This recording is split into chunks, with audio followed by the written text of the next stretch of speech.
subsection 2 of section 26 of the RBI cannot be restricted within that. Supreme court की 5 जजों की संवैधानिक bench ने नोटबंदी के मामले पर अपना फैसला सुना दिया है। सुप्रीम कोर्ट ने 4-1 के बहुमत के साथ केंद्र सरकार के 2016 के नोटबंदी के फैसले को सही ठहराया है। साथ ही कोर्ट ने नोटबंदी के फैसले के खिलाफ दायर याचिकाओं को खारिज कर दिया है। नोटबंदी पर सुप्रीम कोर्ट का फैसला भले बहुमत से आया हो, लेकिन एक जज की राय इस पूरे फैसले पर बिल्कुल अलग थी।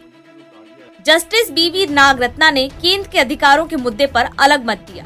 सुप्रीम कोर्ट की जस्टिस बी.वी. नागरत्ना ने बेंच के इस फैसले पर आरबीआई एक्ट के सेक्शन 26(2) के अंतर्गत केंद्र सरकार की शक्तियों को लेकर अपनी असहमति जताई।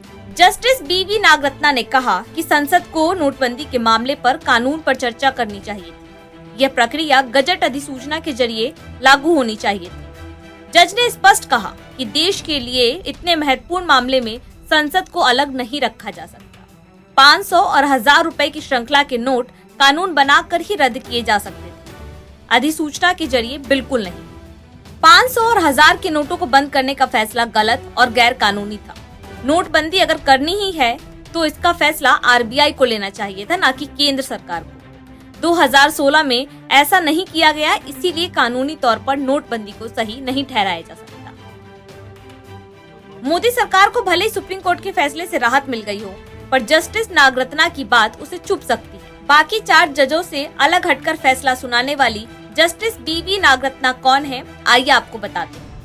सुप्रीम कोर्ट में जज बनने वाली justice Nagarathna Karnataka high court में जज थी। जस्टिस नागरत्ना ने कर्नाटक हाई कोर्ट से अपनी वकालत की शुरुआत की थी। उन्होंने पूरे 23 साल तक वकालत की और उसके बाद बतौर जज की भूमिका संभाली। उन्हें 2018 में हाई कोर्ट में एडिशनल जज नियुक्त किया गया। उसके बाद फरवरी 2010 में जस्टिस नागरत्ना को हाई कोर्ट में स्थायी जज के तौर पर नियुक्त किया गया। Justice BV. नागरत्ना देश की पहली महिला चीफ जस्टिस बनेंगी। वरिष्ठता के हिसाब से सितंबर 2027 में वो भारत की पहली महिला चीफ जस्टिस बनेंगी। बतौर चीफ जस्टिस बी.वी. नागरत्ना का कार्यकाल महज 36 दिनों का होगा। यह सुप्रीम कोर्ट के 77 सालों के इतिहास में किसी चीफ जस्टिस का तीसरा सबसे छोटा कार्यकाल होगा। Justice BV. नागरत्ना के पिता जस्टिस ई.एस. वेंकटरमैया भारतीय न्यायपालिका के इतिहास में ये दूसरा मौका होगा जब पिता के बाद दूसरी जनरेशन में बेटी चीफ जस्टिस बनेगी। जस्टिस नागरत्ना ने कई ऐसे महत्वपूर्ण फैसले भी दिए हैं जिसकी अब चर्चा हो रही है। 2019 में कर्नाटक हाईकोर्ट के जज के तौर पर बी.वी. नागरत्ना ने फैसला सुनाया था कि मंदिर व्यावसायिक प्रतिष्ठान नहीं है, इसीलिए उसके कर्मचारी ग्रेजुटी के हकदार भी नहीं है।